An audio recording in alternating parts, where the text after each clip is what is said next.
Hi friends, வணக்கம். பாருங்கள், இன்றைக்கி ஸ்கூல் விட்டு நேராக வயலுக்கு வந்தாச்சு. ரொம்ப நாளாச்சு. நான் ஒரு குடியரசு தினத்தன்னைக்கு வந்துட்டு போனது 26 அன்னைக்கு. அதுக்கப்புறம் இன்றைக்கி தான் வர்றேன். பாருங்கள், கடலையெல்லாம் எப்படி இருக்குன்னு பாருங்கள். தண்ணி விட்டுருக்காரு.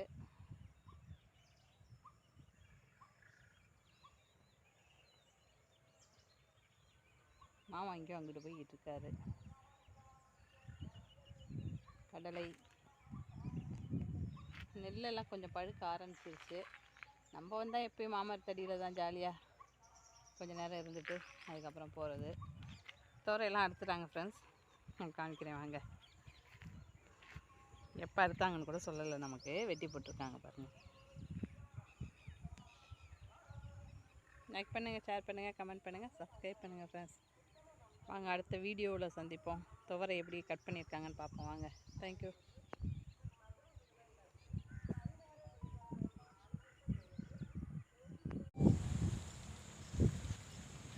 தான் நிறைய தெரியுது, இது கம்மியாக தோசைக்கு கருவேப்பிலை பாருங்கள், செம்மையாக இருக்குது. சிகப்பு கருவேப்பிலை இது. இதுதான் மருத்துவ குணம் தான். இதுக்கு அவ்வளோ நல்ல மருத்துவ குணம் இருக்கான். துவையில் அரைச்சிருவோம் நம்ம இதை. இது கொண்டு போய் தோசை போட்டுருவோம். பாருங்க,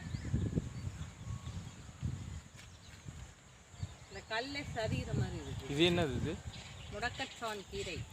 சரி. சிகப்பு கருவேப்பிலை.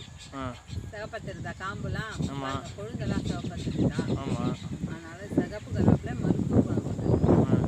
வயலுக்கு வந்தாதான் இதெல்லாம் நம்ம பறிச்சுட்டு போறோம்னா, வீட்டில் இருந்தால் நம்ம கருவேப்பிலை போடாமல் கூட தாளிக்கிறேன் நான். இவ்வளோ கருவேப்பிலை இங்கே வந்தால் தான் இந்த இது.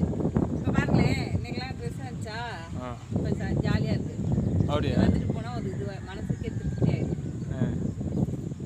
சரி, வீட்டுக்கு போமா. பின்னாடி என்ன அதெல்லாம்? கடலை மரம் பேத்து வைக்காம யார் தண்ணி விட சொன்னா? இப்படியெல்லாம் தண்ணியை விட்டு தண்ணியை வேஸ்ட் பண்ணி வச்சிருக்கீங்க. அவ்வளவும் போய் நிற்கிதாங்க அங்கே. ஏன் நல்லா தான் இருக்கு. சூப்பராக இருக்கு. தண்ணி நிற்கிது இல்லை, வர பேத்து கட்டில நீங்கள் விட்டுருக்கணும். வேஸ்ட் ஆகுதுல்ல. சரி, வீட்டுக்கு போமா.